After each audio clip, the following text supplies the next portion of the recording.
আসসালামু আলাইকুম দর্শক, শুভেচ্ছা নিন। আপনাদের সবাইকে স্বাগত জানাচ্ছি আমি কনক সরোয়ার। দর্শক, জরুরি একটি অনুষ্ঠান, খুবই সংক্ষিপ্ত এবং সামগ্রিকভাবে বাংলাদেশের পরিস্থিতি অত্যন্ত জটিলতার দিকেই যাচ্ছে। বিশেষ করে বৈষম্য বিরোধী ছাত্র আন্দোলনের নেতা বা নতুন যেই রাজনৈতিক দল, সেই রাজনৈতিক দলের নেতা হাসনাত আব্দুল্লাহর একটি ফেসবুক পোস্ট, পরবর্তী সময়ে উপদেষ্টা আসিফ মাহমুদের ভিডিও বক্তব্য এবং আ সার্জিস আলমের আবার ফেসবুকের সেটাকে ক্লারিফাই করার চেষ্টা, সব মিলিয়ে বাংলাদেশের রাজনীতি অত্যন্ত জটিল পরিস্থিতিতে আছে। এর মধ্যে আমাদের সেনাবাহিনীর ভেতরে গতকাল অর্থাৎ ২৩ তারিখে ২৩শে মার্চ সকাল দুপুর ১২টা থেকে ৩টা পর্যন্ত একটি বৈঠক হয়েছে। ১২টা ৫০ থেকে ৩টা পর্যন্ত একটি বৈঠক হয়েছে। সেখানে বাংলাদেশ সেনাবাহিনীর আমি যতটুকু দেখলাম যে ৫ জন লেফটেন্যান্ট জেনারেল এবং ৮ জন আ মেজর জেনারেল দীর্ঘ বৈঠক করেছেন এবং সেখানে আরো অন্যান্য পর্যায়ের কর্মকর্তারাও ছিলেন। এবং আমি যদি দর্শক আপনাদেরকে দেখাই, আমি এই যে সোর্সে পেয়েছি, আমি এই সোর্সকে বিশ্বাস করি। সেই সোর্সের তথ্য মিথ্যা হয় না। এটি একটি গোয়েন্দা সংস্থার আজকের যে বৈঠক, সেই বৈঠকের প্রেক্ষিতে এই রিপোর্টটি তারা পাঠিয়েছেন। আমি যদি আপনাদেরকে একটু দেখাই এই রিপোর্টটি, সেই রিপোর্টের ১ম এই বলা হচ্ছে যে বিষয় হচ্ছে বাংলাদেশ সেনা সদর দপ্তরে হাই প্রোফাইল সভা। আজ ২৩শে মার্চ ২০২৫ দুপুর ১২টা ৫০ থেকে ৩টা ৫ পর্যন্ত বাংলাদেশ সেনা সদর দপ্তরের কমান্ড সেন্টারে সেনাবাহিনী প্রধান জেনারেল ওয়াকারুজ্জামানের সভাপতিত্বে একটি হাই প্রোফাইল সভা অনুষ্ঠিত হয় এবং এটি হচ্ছে সেনা সদরের ভেতরে যেটাকে বলা হয় কমান্ড সেন্টার। সেই কমান্ড সেন্টারে জরুরি কিছু হলেই এই কমান্ড সেন্টারে সবাই সমবেত হন। হচ্ছে সভায় ৫ জন লেফটেন্যান্ট জেনারেল, বেশ কয়েকজন জেনারেল কমান্ডিং অফিসার জিওসি ব্যক্তিগতভাবে উপস্থিত ছিলেন। অন্যরা ভার্চুয়ালি যোগ দিয়েছিলেন।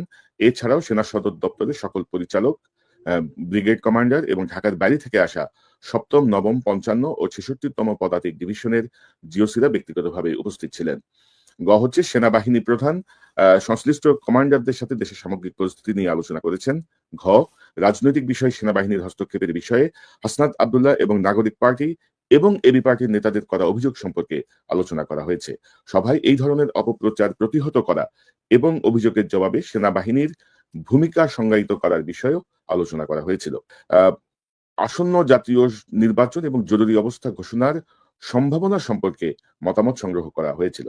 বৈঠকটি এই সিদ্ধান্তের মাধ্যমে শেষ হয় যে ২৪শে মার্চ ২০২৫ সকাল ১০টা ৩০ অর্থাৎ আগামীকাল সকালে বাংলাদেশ সময় সকাল ১০টা ৩০ সেনাবাহিনী প্রধান ঢাকা সেনানিবাসের সেনা প্রাঙ্গণে সকল স্তরের কর্মকর্তা ও সৈনিকদের উদ্দেশ্যে ভাষণ দেবেন।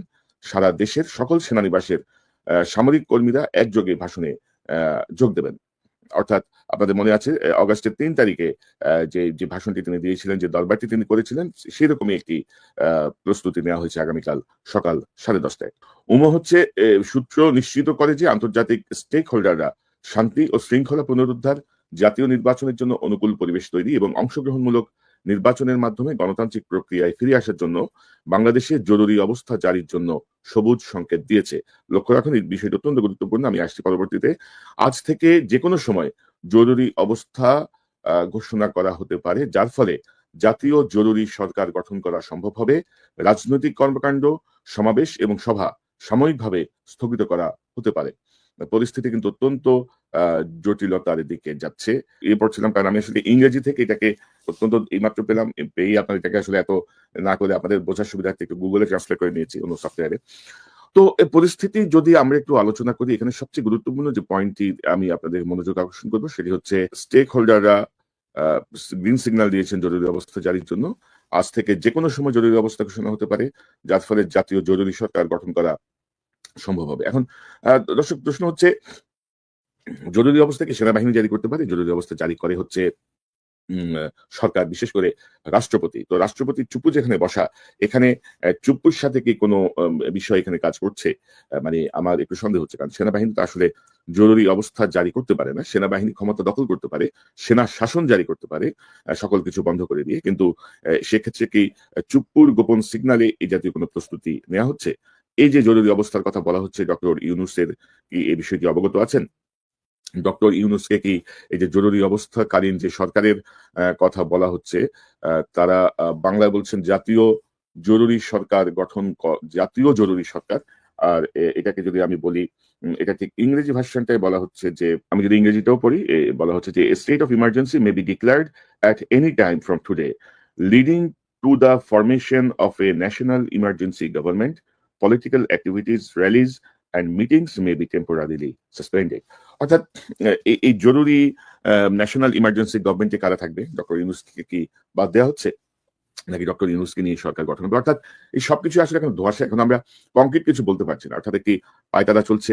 আবার পাশাপাশি এই প্রশ্নও আসে যে হাসনাত আব্দুল্লাহ এবং সার্জিস আলমের সঙ্গে ১১ই মার্চে সেনাপ্রধানের যেই ইনফরমাল যে বৈঠকের কথা বলা হচ্ছে, এখনো রক্তের দাগ শুকায়নি জুলাই বিপ্লবের। এই সময় যদি যেকোনো ফরমেটে যদি আওয়ামী লীগকে কেউ ক্ষমতায় আনার কথা চিন্তা করে, রিফাইন্ড আওয়ামী লীগের কথা বলে, দেশের রাজনৈতিক পরিস্থিতি উত্তপ্ত হয়ে উঠবে। এটা খুবই স্বাভাবিক। তো এখানে কি এই হাসনাত, সার্জিস বা সেনাপ্রধান মিলে কোনো ষড়যন্ত্র হয়েছে? অর্থাৎ এই যে কথাটা ১১ তারিখের কথা ২০-২১ তারিখে সামনে নিয়ে আসার মাধ্যমে রাজনৈতিক পরিস্থিতিকে কি উত্তপ্ত করার কোনো চেষ্টা চলেছে? যে মানে কোনো পরিকল্পনার অংশ হিসেবে এটি করা হয়েছে কিনা? অর্থাৎ দর্শক ভাবনার জায়গাগুলো আসলে অনেক, অনেক ভাবনা। ডক্টর ইউনূসের চীন সফরকে নিয়ে ভারতের মধ্যে যথেষ্ট উদ্বেগ উৎকণ্ঠা। আ সেই জায়গাটায় চীন সফরকে ঠেকিয়ে দেওয়ার জন্য কি এটি করা হচ্ছে কিনা? দেখি আগামীকাল সেনাপ্রধান জেনারেল ওয়াকারুজ্জামান সেনা কর্মকর্তাদের বা সেনাবাহিনীর উদ্দেশ্যে যে ভাষণ দেবেন সেখানে তিনি কি বলেন। তো দর্শক দেখা যাক